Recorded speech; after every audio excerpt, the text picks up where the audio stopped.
हे प्राण बंधु कृष्ण मुख बोलियो बुझाए বন্ধু কৃষ্ণ তুমি মোক বুজাই দিব লাগে ঋষি সমস্ত কিয় একমতি ঋষি সমস্তৰ মাজত মত কিয় এটা হয় কিয় বিভিন্ন ধৰণে মত প্ৰকাশ কৰিছে কেহু বোলে বেদে কবই জ্ঞান একে গতি কোনো কোনোৱে ক'লে বেদে হেৰি কৈছে জ্ঞান কাৰণত জীৱৰ কল্যাণ হ'ব কেহু বোলে বেদে কবই কৰ্ম দেখে গতি কোনো কোনোৱে কৈছে বেদে হেৰি কৈছে কৰ্ম নাগতহে জীৱৰ কল্যাণ হ'ব কিন্তু সেই প্ৰভু তোমাৰ সন্মত প্ৰথম কেৱল ভকতি তুমি দেখোন সন্মতি প্ৰদান কৰিছা কেৱল ভক্তি মাৰ্গহে জীৱৰ কল্যাণ হ'ব গতিকে মোক উত্তৰটো দিব লাগে মোক বুজাই দিব লাগে সংশয় দূৰ কৰিব আৰু তেতিয়া ঈশ্বৰ কৃষ্ণ মাধৱে মহাভক্ত উদ্ধৱক কি বুলি কৈছে মাধৱে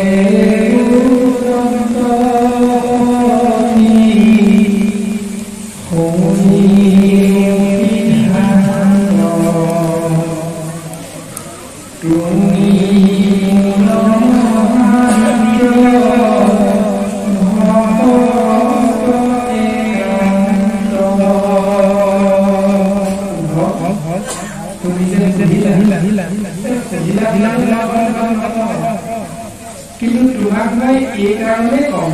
তোমাৰ লগত দুটা পৰম তত্ত্ব যোগ হৈ আছে সেই পৰম তত্ত্ব দুটা কি তুমি মোৰ পৰম বান্ধৱ তুমি বেলেগৰ বা পৰম বান্ধৱ নহয় তুমি কেৱল সৰ্বশক্তিমান সৃষ্টি স্থিতি প্ৰলয়ৰ গৰাকী মই ভগৱন্তৰ তুমি একান্ত বান্ধৱ আৰু তুমি মোৰ একান্ত ভকত এই দুটা পৰম তত্ত্ব তোমাৰ লগত আছে কাৰণে তোমাক মই ভক্তিৰ জ্ঞানটো প্ৰদান কৰিম আৰু এই বুলি কৈ মহাভক্ত ভগৱন্তকে সমস্ত কথা প্ৰকাশ কৰিছে যিটো বৰ্তমান নিমিৰজাগত কবিতম তীৰ্থজনে কৈছে যে ঋষি মুখে আন ধৰ্ম পৰায়ণ দেৱত এই ঋষি মুনিসকলে যে ক'লে যাগ যজ্ঞ কৰা দান দক্ষিণা পূজা পাতল শ্ৰাদ্ধ পিণ্ড এই জ্ঞান মাৰ্গৰ কৰ্ম মাৰ্গবিলাক আন ধৰ্ম বুলি আৰু ভগৱন্ত পুৰুষে তেওঁৰ কৃপা জীৱই লাভ কৰিব পৰাকৈ তেওঁ নিজ মুখেৰে সিদ্ধান্তটো দি দিছে যাক জানি যিটো জানি মহামূৰ্ধু জানা সুখে তৰে অজাতি পাতকি যাক জানিলে নিশ্চয় যাক জানিলে মহামূৰ্ধ সুখেৰে কৰিব পাৰিব যাক জানিলে অজাতি হলেও পাপী হলেও পৰম সুখেৰে এই সংসাৰৰ পৰা পৰম গতি লাভ কৰিব পাৰিব গতিকে পৰম ভকতে যাক নিতে কৰে ৰতি সেই ভাগৱত ধৰ্ম জানিবা নিপতি পৰম ভকতে যাক যিটো নিয়ম শাস্ত্ৰসন্মতে প্ৰত্যেক দিনাই আশ্ৰয় কৰি থাকে নিৰন্তৰে আশ্ৰয় কৰি থাকে নিৰবিচ্ছিন্নভাৱে আশ্ৰয় কৰে সেই নিয়মটোকে ভাগৱত ধৰ্ম বুলি সেই নিয়মজন তুমি বুজিবলৈ জানিবলৈ চেষ্টা কৰিবা এতিয়া ৰতি একান্ত ভকতে যে হৈ থাকে এই নিয়মটো আমি সমাজ ব্যৱস্থাত কেনেকৈ দেখা পাওঁ সমাজ ব্যৱস্থাত এইটো আমি দেখা পাওঁ যিজন নামঘৰীয়াৰ ওপৰত সমাজৰ বাপাইসকলে আমি দায়িত্বটো দি থওঁ নামঘৰত চাকি বন্তি জ্বলাব লাগে সেই নিয়মটো একান্ত ভকতৰ নিয়ম বুলি তেওঁ কোনোদিন ক্ষতি নকৰে তেওঁ ভকতৰ আজ্ঞা পায় 365 দিনেই তেওঁ নামঘৰত সন্ধিয়া সময়ত আৰু ৰাতিপুৱা দবা কাম বজাই নাম প্ৰসংগ আৰু চাকি বন্তি ধূপ ধূনা জ্বলাই ঈশ্বৰৰ চৰণত সেৱা নিবেদন কৰে সেই প্ৰভু আমি তোমাৰ দাসৰদাৰ তোমাৰ যে একান্ত ভকতসকল এই গাঁওবাসী ৰাইজ ধৰ্মপ্ৰাণ ৰাইজ এৰা সমস্তই আমাকেই তোমাৰ সেৱা কৰিবৰ বাবে দায়িত্ব অৰ্পণ কৰিছে গতিকে আমি সেৱা কৰিছো তোমাৰ একান্ত ভকতৰ কৃপাধন্য হৈ গতিকে আমাক তুমি কৃপা কৰাৰ আগতে তুমি যিসকলে আমাক এই মহান দায়িত্ব অৰ্পণ কৰি মহান সৌভাগ্যৱন্ত কৰি তুলিলে সেইসকল গাঁওবাসী ৰাইজে প্ৰত্যেক দিনে তোমাক চিন্তা কৰিবলৈ সময় দিয়াব নোৱাৰিবও পাৰিব তুমি যেন সমস্ত জনাকে কৃপা কৰা এইটো যিটো ভাৱনাযুক্ত হৈ নামঘৰীয়াই সদায় সেৱা কৰে জীৱৰ কল্যাণ সমাজৰ কল্যাণ সেই নিয়মটো একান্ত ভকতে নিতে কৰে ৰতি সেই ভাগৱত ধৰ্ম জানিবা প্ৰতি গতিকে সেই নিয়মটো গুৰুজনাৰ আজ্ঞাগত কৰি আমি নামঘৰলৈ যাব নোৱাৰিবও পাৰোঁ সেইকাৰণে আমি গৃহৰ মধ্যে প্ৰত্যেকে সৰুকৈ হ'লেও খাদ্য অনুসাৰে গুৰু গৃহভাগ নিৰ্মাণ কৰিলোঁ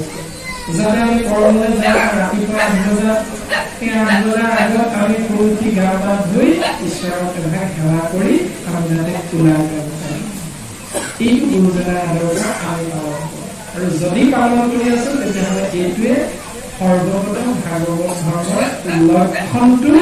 গুৰুজন বস্তুৱে আমাক দৰ্শন কৰাইছে কবিৰামৰ সিদ্ধজনে নিমিৰজা অৱগত হৈছে যিটো ভাগৱত ধৰ্মক আশ্ৰয় কদাচিতো তাৰ নাহি কৰ হয় যিজনে এনেধৰণে ভাগৱত ধৰ্ম নিতে আশ্ৰয় কৰি থাকে তেওঁ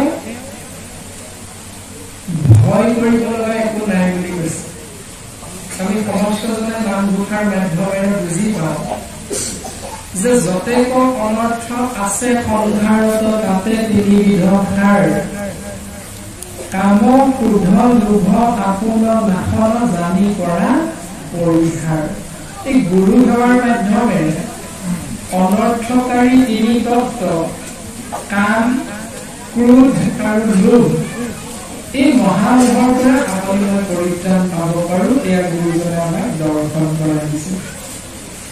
ৰাম কৃষ্ণ নাম অভেদ কবচ সদায় যিটো পিন্ধব তিনি গুণময় অস্ত্ৰৰ প্ৰসাৰে পাপ আৰু নিবিন হয় এই সিদ্ধান্তটো আমাক দি দিলে অভ্যাসটো আমি কৰিব লাগে যে ৰাম কৃষ্ণ নাম অভেদ কবচ যদি আমি পিন্ধি থাকিব পাৰোঁ সদায় আশ্ৰয় কৰি থাকিব পাৰোঁ তেতিয়াহ'লে অনৰ্থকাৰী এই সংসাৰত থকা কাম ক্ৰোধ লোভ ই আপোনাক মোক একো কৰিব নোৱাৰে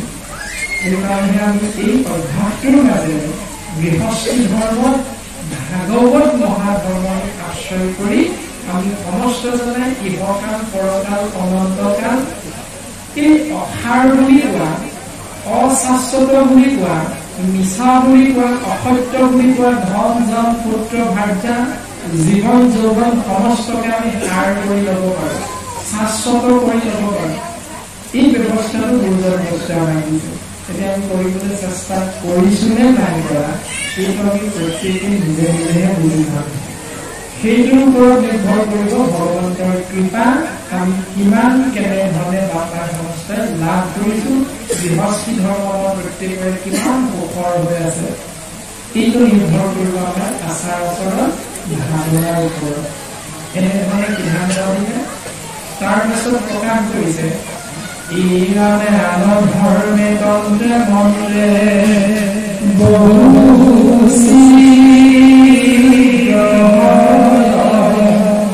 ভাগৱত ধৰ্মে গাতা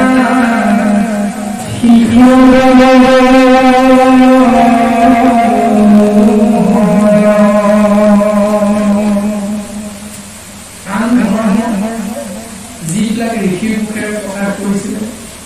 তন্ত্ৰ মন্ত্ৰ এইবিলাক যদি আশ্ৰয় কৰা যায় তেতিয়াহ'লে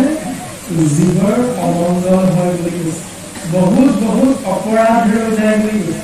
কিন্তু ভাগৱত ধৰ্ম আশ্ৰয় কৰিলে জীৱই সেই অপৰাধৰ পৰা সহজতে মুক্ত হ'ব পাৰে তথাপিতো আমাৰ ভাৱনাৰ ওপৰত কিন্তু বহুখিনি নিৰ্ভৰ কৰে এই ভাৱনাৰ ওপৰত নিৰ্ভৰ কৰা ব্যৱস্থাটো তৃতীয় স্কন্ধ কপিল প্ৰভুৱে দেৱাতী দেৱহতীৰ আগত ভক্তি যোগ প্ৰথম বুলি যে ভাগ দুদৰি আছে ছবি আছে তাৰ মাধ্যমেৰে প্ৰকাশ কৰি আছে যে ভক্তি মানেনো কি সেই মোৰ পুত্ৰ কপিল তুমি মোক কোৱাচোন আৰু তেতিয়া কপিল প্ৰভুৱে মাতৃক ভক্তিৰ জ্ঞান প্ৰদান কৰিছে যে ভক্তি বহুবিধ নহয় না প্ৰকৃততে ভক্তি এবিধহে তথাপিতো সংসাৰত ভক্তি বহুবিধ ৰূপে প্ৰকাশমান হৈ আছে কাৰণ পুৰুষৰ মন সংকল্পৰ অনুসাৰে ভক্তি নানা মত হয় পুৰুষ মানে জীৱ এটি জীৱৰ ভাৱনা অনুসৰি ভক্তি বিভিন্ন প্ৰকাৰৰ হয় ভগৱন্তৰ দ্বাৰা সৃষ্টি তিনি গুণ সত ৰজ তম এই তিনি গুণত আমি সমস্ত জনা আবদ্ধ কৈ আছো আৰু এই তিনি গুণ অনুসাৰে ভাৱনা অনুসাৰে জীৱৰ ভক্তিবিলাক ভাগ হয় পৰক মাৰিবে প্ৰতি মনত সংকল্প কৰে দম্ভ বা মৎসৰ কাটি হয় আনৰ অন্যায় চিন্তা কৰি নামঘৰত গৈ গুৱাপান ধূপ ধূনা চাকি বন্তি জ্বলাই গৈ প্ৰভু চাবা আৰু মই একো কৰিব নোৱাৰো সকলোখিনি তোমাৰ ওপৰতে অৰ্পণ কৰা হৈছে আমুকে মোক বৰ অন্যায় কৰি আছে তুমি যেন তাক এহেকা দিয়া আৰু এই ভাৱনা যুক্ত হৈ ঈশ্বৰৰ ওচৰত অৰ্পণ কৰা সেই সেৱা ভাগি তামসিক ভক্তি বুলি কৈছে গতিকে ইয়াত ভগৱন্তই যিজনে সেৱা কৰিছে তেওঁৰ ফালেও চকু মেলি নাচায় যিজনৰ বাবে সেৱা ভাগ অৰ্পণ কৰিছে অন্যায় চিন্তা কৰি তেওঁকো অন্যায় নকৰে অহিত নকৰে এনেধৰণে ভাৱনা ভক্তি একাশীবিধ আছে বুলি সিদ্ধান্ত দিছে তামসিক আৰু ৰাজসিক সাত্বিক কিন্তু এই সমস্ত ভাৱনাৰ বিপৰীতে কপিল বদতি খানা মহাভক্তি একবিধ ভক্তি পুনু নিৰ্গুণ ভগতি একবিধ মাত্ৰ ভক্তি হল এবিধ যাৰ নাম হল নিৰ্গুণ ভক্তি সেই নিৰ্গুণ ভক্তিৰ মাধৱ গুৰুজনাই নামঘোষা শাস্ত্ৰত দৰ্শন কৰাইছে হে কৃষ্ণ তুমি মাত্ৰ চৈতন্য স্বৰূপ নিত্য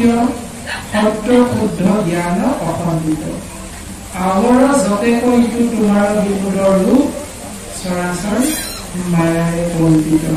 তজু গুণ নাম হৰি কেৱল নিৰ্গুণ মাত্ৰ আৱৰ সমস্ত গুণময় এতেক জানিয়া হৰি তোমাৰ নামক মাত্ৰ কৰি বহু সাৰূপী পাওঁ কেৱল ভগৱন্তৰ নাম আশ্ৰয় কৰিব এই ভগৱন্তৰ নাম আশ্ৰয় কৰিবলৈ যাওঁতে উদ্দেশ্য বিধেয় থকাটো দৰকাৰ নাই পিতৃ পৰলোকগামী হল মাতৃ পৰলোকগামী হল এতিয়া নাম এষাৰ কৰিব লাগে সেইটো আমি বাধ্য কাৰণ আমি শাস্ত্ৰ খণ্ডতে গুৰুজনাৰ কৃপাৰ লগত এইটো জীৱ মুক্ত হোৱাৰ এটি ব্যৱস্থা আমি পাইছো সেই ব্যৱস্থাটো আমি আশ্ৰয় কৰিম কিন্তু তাৰ অৰ্থ এইটো নহয় যে পিতৃ মাতৃ পৰলোকগামী হোৱাৰ কাৰণেহে আমি বৈকুণ্ঠৰ পৰমংগল নাম আমি আশ্ৰয় কৰিম এইটো বুলি একো আমি নাই বৈকুণ্ঠৰ পৰমংগল নাম প্ৰত্যেক মুহূৰ্ততে নিৰন্তৰে নৰে ডাকি বোলাৰ কৰা যে নিৰন্তৰে আমি মনুষ্য নামৰ জীৱই ভগৱন্তৰ নাম আশ্ৰয় কৰি থাকিবৰ বাবে শাস্ত্ৰই আমাক সিদ্ধান্ত কৰিছে অৰ্থাৎ ভক্তি যেতিয়া জলত প্ৰৱেশ কৰাব পাৰো তেতিয়া জল অমৃতলৈ ৰূপান্তৰিত হয় ভক্তি যেতিয়া গৃহৰ মধ্যে প্ৰৱেশ কৰাই ল'ব পাৰো তেতিয়াহ'লে আমাৰ গৃহ মন্দিৰলৈ উত্তৰণ হয় বুলি শাস্ত্ৰই সিদ্ধান্ত দিছে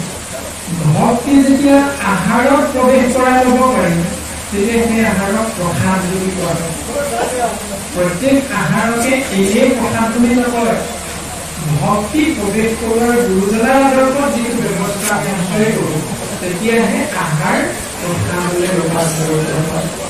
বুট মগু কেইটামান তিনিআলি চাৰিআলি বেপাৰী এজনে যেতিয়া মিলাই থাকে তেতিয়া আমি মিক্সাৰ বুলি কওঁ কিন্তু সেই একে বুট মগুকে যেতিয়া সাত্বিকভাৱে ভগৱন্তৰ নাম আশ্ৰয় কৰি দেৱৰ অৰ্থে যেতিয়া অৰ্জন কৰি দিয়া যায় তেতিয়া কিন্তু প্ৰসাদ হৈ যায় কিন্তু বাকীখিনি মিক্সাৰ বুলি কোৱা এটা প্ৰসাদ বুলি কোৱা নাযায় ঠিক তেনেকৈ ভক্তি আমি আহাৰত প্ৰৱেশ কৰোৱাৰ ব্যৱস্থাটো যদি কৰি ল'ব পাৰো তেতিয়াহ'লে সেই আহাৰ প্ৰসাদলৈ ৰূপান্তৰিত হয় এতিয়া গৃহস্থী ধৰ্ম পালন কৰিছো ভাগৱত ধৰ্ম আশ্ৰয় কৰিছো কৰি থাকিও আমি দিনে দিনে প্ৰসাদ গ্ৰহণ কৰিছোনে ভাত খাইছোনে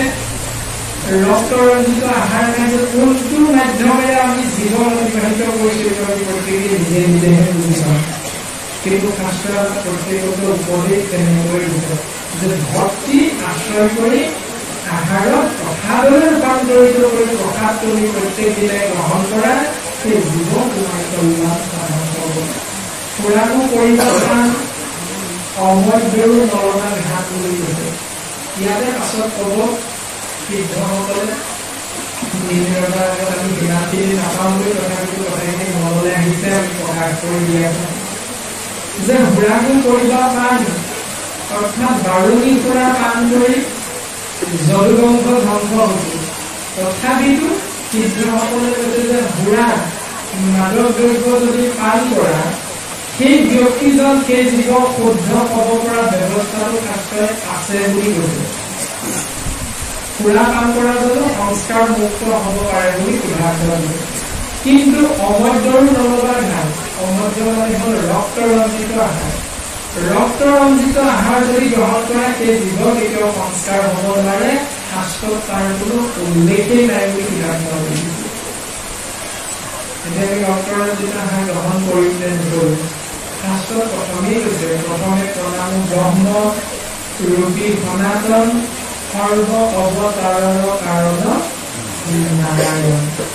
ভগৱন্তৰ ৰূপে সকলো অৱতাৰৰ কাৰণ বুলি কৈছে। মৎস্যৰূপে অৱতাৰ ভোলা প্ৰথমত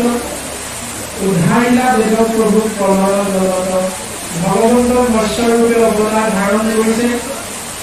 সত্যব্ৰত ৰাজাক মহাপ্ৰলয়ৰ সময়ত মাৰি দৰ্শন কৰিছে। পূৰ্বৰূপে কাছৰূপে অৱতৰণ হৈছে, দেৱাসুৰৰ সৈতে সাগৰ মন্থন কৰাবলৈ মন্দৰ পৰ্বতক আনিছে আৰু মন্দৰ পৰ্বতৰ পিঠি পাতি দেৱতা অসুৰক সহায় কৰিছে। বাসুকীক জৰী হিচাপে সাগৰ মন্থন কৰিছে। অমৃত উৎপত্তি কৰোৱাই দেৱতাক স্বৰ কৰি অমৃত খুৱাই অসুৰক নিপাত কৰাৰ ব্যৱস্থাটো ভগৱন্তৰ পূৰ্বেই কৰি দিছে। যদি মৎস্য পূৰ্ণ সমস্ত ঈশ্বৰৰে অৱতাৰ কৰি আমি কীৰ্তন মন্ত্ৰ ভাগৱত আদিৰ মাধ্যমেৰে জানিয়ে আছো, পঢ়িয়ে আছো, শুনিয়ে আছো, তাৰপাছত আমি পাৰিলে আহাৰ হিচাপে খাম নে নাখাম সেইটো আমি চিন্তা কৰাটো ভাল। কিন্তু অকণমান ৰুজু কৰি দিছে বাৰু যে সমস্ত ভূততে ব্যাপী আছো মই, হৰি ভবাটো মানিবা বিষ্ণু বুদ্ধি কৰি সকলোকে বিষ্ণু জ্ঞান কৰিবলৈ কৈছে। তথাপিতো কৈছে সকলোকে যদিও নাই কৰা, বিশেষত মনুষ্য জগত যিটো নৰ বিষ্ণু বুদ্ধি কৰি সৰ্বদাই মান্য কৰে। বিশেষকৈ এজন মানুহে অন্যজন মানুহকে বিষ্ণু জ্ঞান কৰিবলৈ শিকাচোন, তেতিয়াও তোমালোকৰ কল্যাণ হ'ব। বাকী তিনিমুঠি জীৱক নোৱাৰিছা নোৱাৰে হয়। আমি হয়তো এইটোও পালন কৰিবলৈ মাজে সময়ে অকণমান খেলি মেলি কৰিলে বোলে নাম খাওঁতে কাক নাদিছা বোলে আমুকক তেতিয়াহ'লে কৃষ্ণ বোলে কিয় যোৱা মাহত আমুকটো অপৰাধ কৰিলে